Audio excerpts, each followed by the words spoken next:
মা কালী, আজ তোমার এই ত্রিশূল আবার পাপের বিনাশ করল। তুমি ন্যায়ের প্রদীপ আবার জ্বালালে মা। ঠিক এইভাবেই তোমার আশীর্বাদ সর্বদা আমার সাহেব বাবুর উপর বজায় রেখো মা।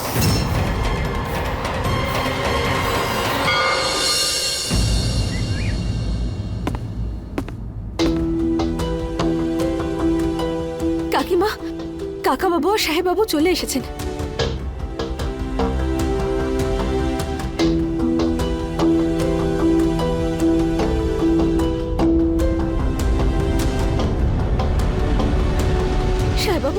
সাহেববাবু সব সব ঠিক আছে তো? ডাক্তার ম্যাডামকে কোথাও দেখতে পাচ্ছি না কেন? টাকা কম পড়লো নাকি? কিছু তো বলুন আপনি, উত্তর দিন সাহেববাবু। গয়না কি কম পড়ে গিয়েছিল? গয়না বেচার কোনো প্রয়োজনই হয়নি।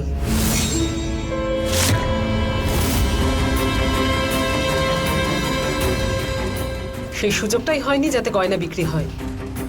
আবির অফিসের কিছু গাড়ি বিক্রি করে ওদের টাকা দিয়ে দিয়েছে।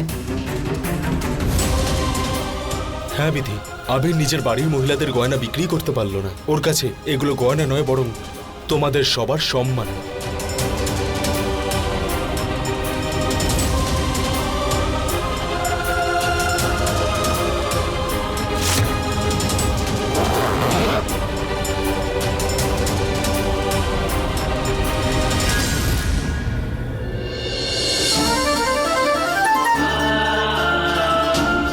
যে জিনিসটাকে তুমি জীবনের সবচেয়ে গুরুত্বপূর্ণ মনে করো, যার সঙ্গে তুমি সারা জীবন থাকতে চাও, সেটা ছেড়ে দেওয়ার জন্য তুমি এক মুহূর্তও ভাবলে না?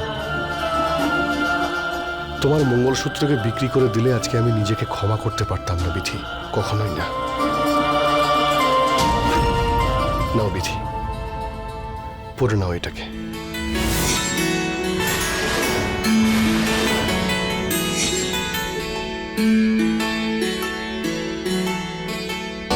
जन्म जन्म का बंधन बंधा है, इस बंधन से कब हम जुदा है।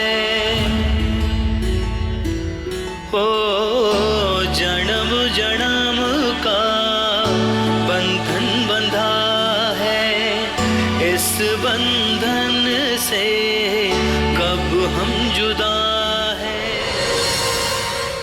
তার মানে হলো আমার কালা শক্তির তাবিজ এখনো ঠিক আছে। আমার কালা শক্তি আবার ফিরে আসবে। আবির, আমি শুনলাম যে তোমার গয়না বিক্রি করার প্রয়োজন হয়নি। আমার পেন্ডেন্টটা কোথায়? মেম সাহেব, মিছিমিছি হলেও সই, কিন্তু আপনার হার পাওয়ার আগে একবার জিজ্ঞেস করলেন না যে ডাক্তার ম্যাডাম কেমন আছেন? আপনার কাছে হার এতটা গুরুত্বপূর্ণ? কোথায় পালিয়ে যাচ্ছে ও?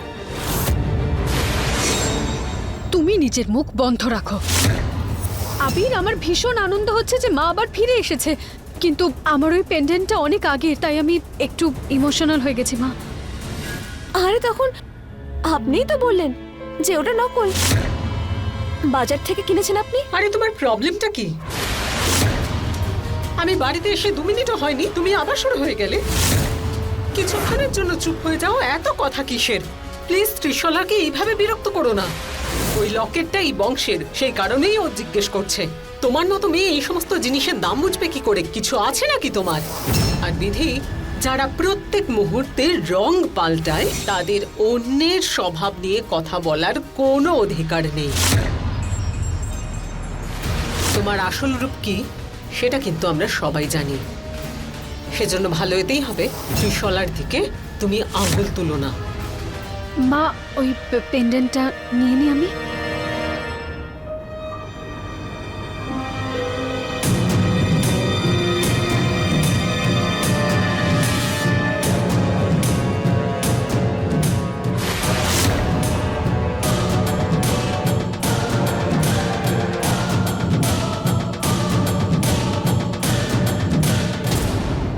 তবে শেষ ভালো যার, সব ভালো তার। আজ মা জগদম্বা আমাদের এত বড় বিপদ থেকে বাঁচিয়েছেন। আমাদের সবাইকে ওনাকে ধন্যবাদ জানানো উচিত।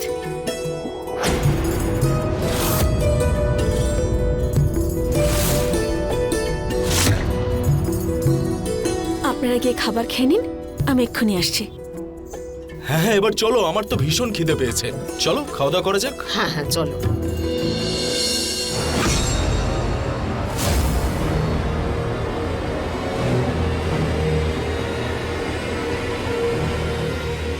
সত্যি তোমাকে ছাড়া আমি কতটা দুর্বল অনুভব করছিলাম। এমন মনে হচ্ছিল যেন আমি আবার ত্রিশলা হয়ে গেছি। শগুনের ছায়াও আমাকে ছেড়ে চলে গিয়েছিল।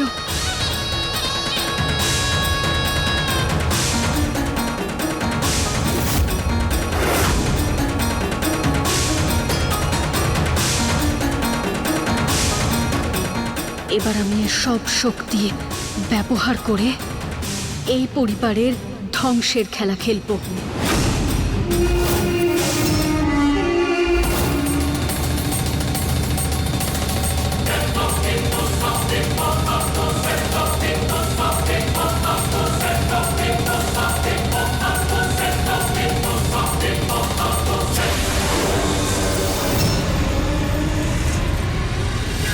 এ কি?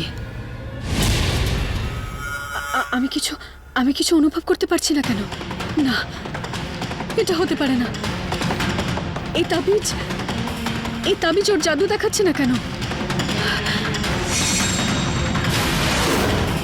এটা ওই বিধির কোনো চাল নয় তো?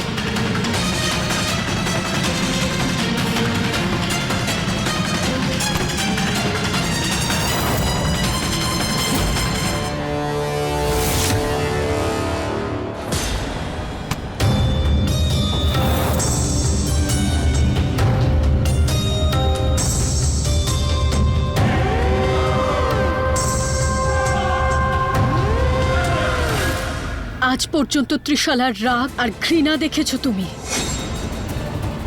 এইবার তুমি দেখতে চলেছ শগুনার প্রতিশোধের আগুন।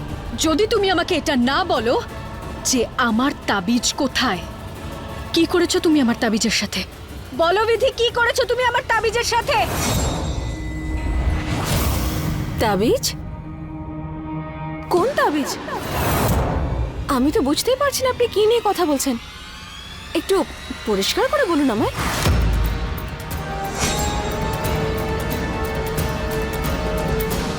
তুমি আমার চুপ করে থাকার লাভ নিও না কিন্তু।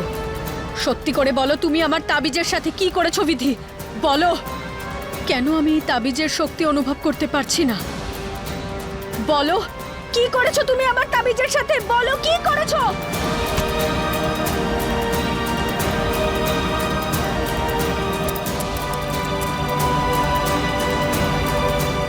মনে হচ্ছে যে কালো জাদু দিয়ে আপনি গোটা পরিবারকে নাচাতেন, তাড়াহুড়োতে আপনি সেই শক্তি ব্যবহার করতে ভুলেই গেছেন।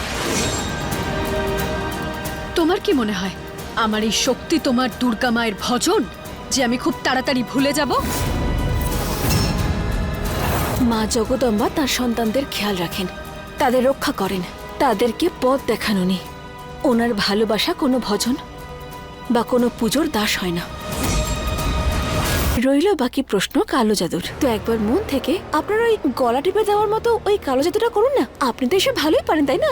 করুন দেখি।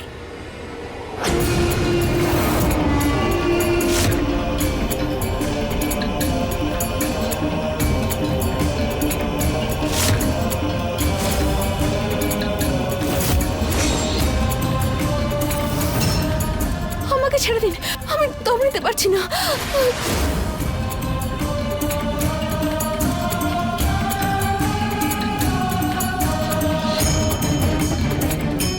কি হচ্ছে? আমি কিছু অনুভব করতে পারছি না কেন?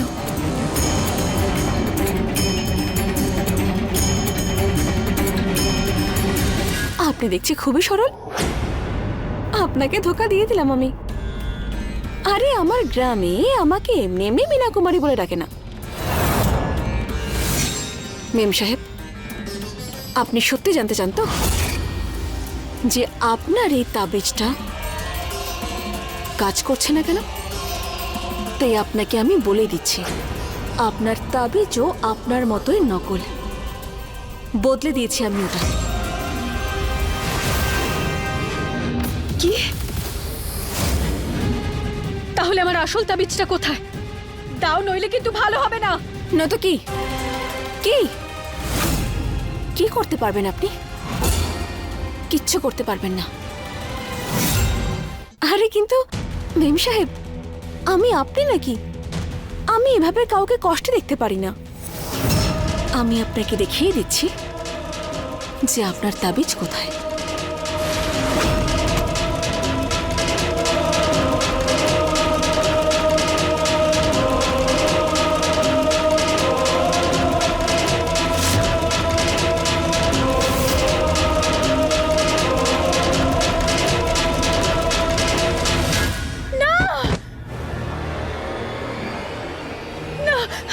আমার তাবিজ, আমার তাবিজ!